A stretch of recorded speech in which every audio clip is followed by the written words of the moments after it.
नमस्कार, मैं हूं राम कुमार वर्मा, स्पिरुलिना उत्पादक किसान, राजस्थान के जिला हनुमानगढ़ के तहसील नौहर के गांव चक दहीदासपुरा से। पिछले 7-8 साल से भारतीय कृषि अनुसंधान परिषद पुषा नई दिल्ली के वैज्ञानिकों से सीखते हुए एक सफलतापूर्वक हम स्पाइरुलिना की खेती करते आए हैं। हमारे बहुत सारे वीडियो के माध्यम से हमने जो इसके अनुभव के विचार साझा करते आ रहे हैं, आप सभी लोगों ने हमारे सभी तरह के वीडियो देखे हैं और सराहना की है। उसके लिए आपका हम दिल से आभार व्यक्त करते हैं। और कई भाइयों के कमेंट आ चुके हैं, कई बार कमेंट आते हैं कि स्पाइरुलिना की उत्पादन लागत क्या है। तो आज हम इसके बारे में आपको बताएंगे कि स्पाइरुलिना जब पैदा करते हैं, 1 किलो स्पाइरुलिना अच्छी गुणवत्ता की पैदा करते हैं तो उस पे लगभग इसके खाद पानी का, लाइट का, बिजली का कितना खर्चा आता है, ये कितना खर्च करके 1 किलो स्पाइरुलिना का उत्पादन होता है, उसके बारे में आज हम आपको बताएंगे। जिसमें मास्टर प्लांट जो होता है, इसका स्टार्टिंग में 20 बाई 50 फीट का, यानी लगभग 100 मीटर एरिया मानो आप। 100 मीटर एरिया के अंदर जब स्पाइरुलिना उगाना शुरू करते हैं तो फर्स्ट बार खाद का, जो फर्टिलाइजर का जो कॉस्ट आता है, ये सब कितना कॉस्ट आता है उसमें, तो 20 बाई 50 फीट का जो मास्टर प्लांट होता है उसमें 10 बाई 50 फीट के 2 टैंक बनाए जाते हैं और दोनों टैंक को कल्चर को मल्टीप्लाई करने के लिए जो उसमें खादें सामान इस्तेमाल किया जाता है, कच्ची सामग्री इस्तेमाल की जाती है, तो उसका मैं आपको बताता हूं कि 10,000 लीटर की क्षमता होती है एक टैंक की। तो इसमें 2 टैंक बनाए जाते हैं तो लगभग 20,000 लीटर कल्चर की क्षमता होती है दोनों टैंक की। अब 20,000 लीटर कल्चर को मल्टीप्लाई करके तैयार करने में जो इनपुट कॉस्ट आता है, जो उत्पादन लागत आती है, वो उसके अंदर करीब सोडियम बाइकार्बोनेट की जो लागत है वो सबसे ज्यादा लागत होती है स्टार्टिंग में, उसका पीएच बैलेंस करने के लिए। तो उसमें 160 किलो सोडियम बाइकार्बोनेट की लागत आती है, जिसमें अब बाजार के अंदर आज के हिसाब से लगभग ये एवरेज 40 रुपए किलो के हिसाब से मिलता है। तो 6,400 रुपए का सोडियम बाइकार्बोनेट इस्तेमाल होता है जब तक 20,000 लीटर कल्चर तैयार होता है उसके अंदर। उसके बाद रह गई फर्टिलाइजर।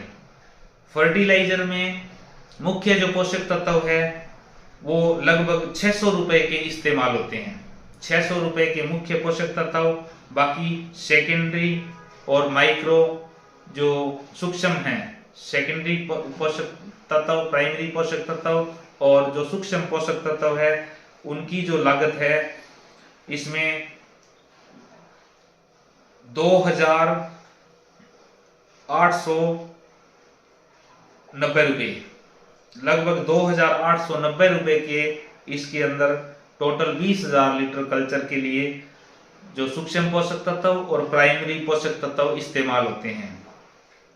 ये कुल जो लागत आती है इसमें लगभग 9,990 रुपए, यानी जो 10 बाई 20 फुट के जो 2 टैंक है उसमें 10,000 लीटर तक कल्चर तैयार करने पे जो फर्टिलाइजर की और जो कॉस्ट आती है वो लगभग 9,990 रुपए की लागत आती है।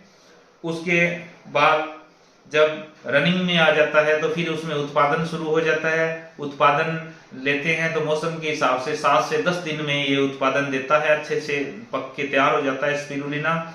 तो ये समझो कि महीने में हम 3 बार उसमें से हार्वेस्टिंग करते हैं। अच्छी क्वालिटी अगर प्राप्त करना चाहते हैं तो महीने में 3 बार इसको निकालेंगे और 3 बार निकालेंगे। जब भी निकालेंगे तो दोबारा उसको पोषक तत्वों की जरूरत होती है, तो उस टाइम जो कॉस्ट है वो उसकी बहुत ही रनिंग में जो है ना कम हो जाती है। तो जो 9,990 रुपए की फर्स्ट बार में जो लागत आई थी, वो लागत फिर हर 10 दिन से लगभग आपकी 1940 रुपए लागत आती है। हर 10 दिन के बाद में खुराक जब देते हैं तो 1940 रुपए लागत आती है। इसमें कितना उत्पादन होता है, क्या उसका कैलकुलेशन आता है, ये भी हम आपको बताएंगे। अभी आप वीडियो को पूरा आप देखते रहिए। इसमें जो 1 महीने का जो टरबाइन चलाने का जो खर्चा आता है, बिजली का जो खर्च आता है, वो लगभग अप्रोक्स 1000 रुपए है। 1000 रुपए का बिजली का खर्च आता है और 3 बार इसको खुराक देते हैं 1940 रुपए के खर्च के हिसाब से, तो 5820 रुपए की खुराक हो गई और 1000 रुपए इसका बिजली का खर्च हो गया। मेहनत मजदूरी की अगर बात करें तो इस मास्टर प्लांट को मैनेज करने के लिए इसमें ज्यादा समय देने की आवश्यकता नहीं है। महीने में जब हार्वेस्टिंग करते हैं वही मुख्य रूप से टाइम देना होता है। महीने में ये समझो 3 दिन का काम है, बाकी तो इसको ध्यान ही रखना होता है, समय समय पे चेक करना होता है। कोई लंबा चौड़ा इसमें वर्किंग नहीं है, ये इसको पार्ट टाइम भी कर सकते हैं। तो ये 6820 रुपए कुल लागत 1 महीने की रनिंग में जो पोषक तत्वों की और सब लागत आ जाती है 6820 रुपए, जिसमें आपको मिनिमम 20 किलो उत्पादन ड्राई रूप में मिलता है महीने का। इस प्लांट में 20 किलो उत्पादन अगर मिलता है तो आप इसको भाग दें 6820 भाग 20 किलो, तो ये 341 रुपए की जो लागत है पर किलो स्पाइरुलिना पे आपकी आती है।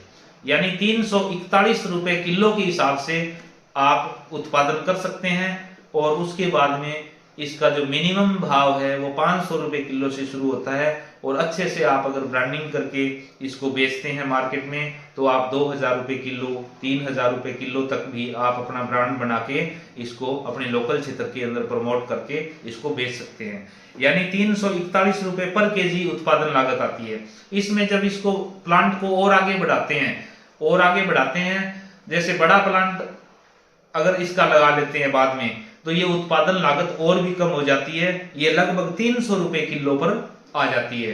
तो 300 रुपए किलो लागत के हिसाब से आप बहुत अच्छी गुणवत्ता की स्पाइरुलिना आप पैदा कर सकते हैं और इसको आप अपने मार्केटिंग करके और एक आत्मनिर्भर प्लेटफॉर्म बना के और एक इसमें अच्छी एक मजदूरी आप बना सकते हैं। तो कम इन्वेस्टमेंट के अंदर एक छोटे रूप में रोजगार शुरू करने के लिए ये एक बहुत ही अच्छा विषय है स्पाइरुलिना फार्मिंग। ज्यादा आपके कोई भी सवाल हो, आपका कोई भी प्रश्न हो, आप इस वीडियो के कमेंट बॉक्स में आप लिखें, व्हाट्सएप पे भी आप संपर्क कर सकते हैं। जो भी आपको जानकारी चाहिए स्पाइरुलिना खेती से संबंधित आप हमारे से संपर्क कर सकते हैं। इसी के साथ इस वीडियो को यहीं पे विराम देते हैं। अगले वीडियो में आपको जो बताएंगे वो इसकी गुणवत्ता और मैनेजमेंट के बारे में हम आपसे चर्चा करेंगे। तब तक के लिए धन्यवाद। जय हिंद, जय भारत। आप खुश रहें, स्वस्थ रहें। धन्यवाद।